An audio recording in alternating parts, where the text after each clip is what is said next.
ఈరోజు మేనిఫెస్టో ప్రకటించారు. నేను సీఎం కూడా అక్కడ మాట్లాడినటువంటి ఢిల్లీ ఎన్నికలు ఖచ్చితంగా ఈరోజు భారతీయ జనతా పార్టీ రాబోయేటటువంటి ఎన్నికల్లో ఘన విజయాన్ని సాధించబోతుంది. ఏ విధంగా అయితే మహారాష్ట్ర ఎన్నికల్లో భారతీయ జనతా పార్టీ విజయం సాధించిందో అదే రకమైనటువంటి విజయం ఢిల్లీలో కూడా భారతీయ జనతా పార్టీ సాధించబోతుంది.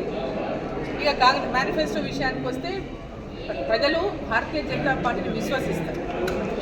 ఇచ్చిన ప్రతి ఒక్క మాటను నిలబెట్టుకున్నటువంటి పార్టీ భారతీయ జనతా పార్టీ. ఏ హామీనైనా సరే ఏదైనా హామీ ఇచ్చిండ్రు అంటే ఆ హామీ నిలబెట్టుకున్నటువంటి పార్టీ భారతీయ జనతా పార్టీ.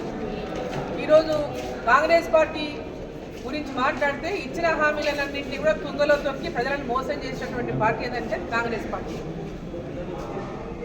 ముఖ్యమంత్రి పోయి ఢిల్లీలో ఈడ మహారాష్ట్రలో హామీలు ఇచ్చినట్టే, హర్యానాలో హామీలు ఇచ్చినట్టే మళ్ళీ పోయి ఆడ మాట్లాడుతున్నాడు ఆయన ఢిల్లీలో. సో మహారాష్ట్రలో ఏమైందో చూసినాం, హర్యానాలో ఏమైందో చూసినాం. ప్రజలు భారతీయ జనతా పార్టీని విశ్వసిస్తున్నారు, కాంగ్రెస్ పార్టీని విశ్వసించడం లేదనేది స్పష్టమైంది ఇదివరకు. సో ఈరోజు అభివృద్ధి వైపు చూస్తూ ఉన్నారు, అదేవిధంగా ప్రభుత్వం యొక్క పరిపాలన తీరును చూస్తున్నారు. ఈరోజు ఢిల్లీలో కంప్లీట్గా కేజ్రీవాల్ యొక్క పరిపాలన పూర్తిగా ఫెయిల్ అయిపోయింది. అక్కడ ప్రజల్ని పూర్తిగా మోసం చేసేటువంటి పరిపాలన ఈరోజు ఢిల్లీ ప్రజలు ఫీల్ అవుతా ఉన్నారు.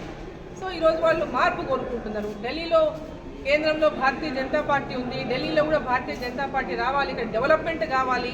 డెవలప్మెంట్లో కేజ్రీవాల్ అనుకున్న రకంగా డెవలప్మెంట్ చేయకుండా కేవలం మాటలతోనే సమయాన్నంతా కూడా వృధా చేసేటటువంటి విధంగా ఉంది. అవినీతిని పెద్ద ఎత్తున అవినీతి కూపంలో కూరుకుపోయి అవినీతి ఆరోపణ ఎదుర్కొని జైలు కూడా పోయొచ్చిండు కేజ్రీవాల్ గారు.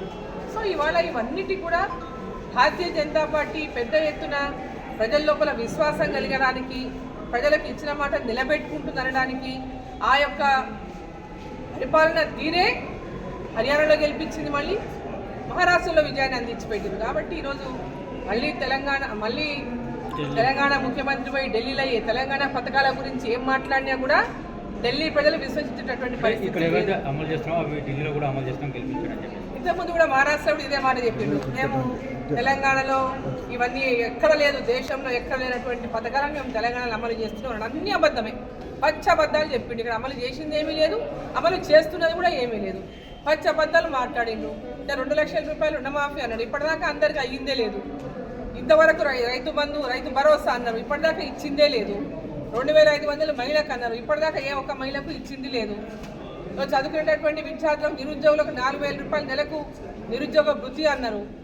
ఇవన్నీ కూడా పెద్ద పెద్ద మీటింగులు పెట్టి ప్రియాంక గాంధీ, రాహుల్ గాంధీ, సోనియా గాంధీ, రేవంత్ రెడ్డి అందరూ కూడా పెద్ద ప్రకటనలు చేసిన రోజు ప్రతి ఒక్క కార్యక్రమంలో ఏది ఎక్కడ ఇప్పటిదాకా ఏది అమలు జరిగిందే లేదు. తెలంగాణ ప్రజలు పెద్ద ఎత్తున మోసపోయినటువంటి విషయాన్ని ఈరోజు తెలంగాణ ప్రజలు గ్రహించిండ్రు. అదేవిధంగా వీళ్ళు చెప్తున్నటువంటి మాటలన్నీ కూడా మోసం మాటలని మహారాష్ట్రలో కూడా స్పష్టమైంది, హర్యానాలో స్పష్టమైంది. వీళ్ళని విశ్వసించేటటువంటి పరిస్థితి ఈరోజు దేశంలో లేదు. అదేవిధంగా రేపు ఢిల్లీలో కూడా లేదు. చూసి ఓట్లు వేసి అనుకోవద్దు. మీరు చేసినటువంటి అబద్ధ ప్రచారాలు, మీరు ఇచ్చినటువంటి అబద్ధపు హామీలు, మోసం చేసిన తీరుకు ప్రజలు మోసపోయిండ్రు, మిమ్మల్ని కుర్చీలో కూర్చోబెట్టారు. తప్పిదారి మీరు కుర్చీలో కూర్చున్నారు అంతే తప్ప ఈడ ప్రజలు మీరేదో ఈరోజు అధికారంలోకి వచ్చినాక ఏదో చేస్తున్నారని ఎవ్వరు సంతోషంగా లేదు. తెలంగాణలో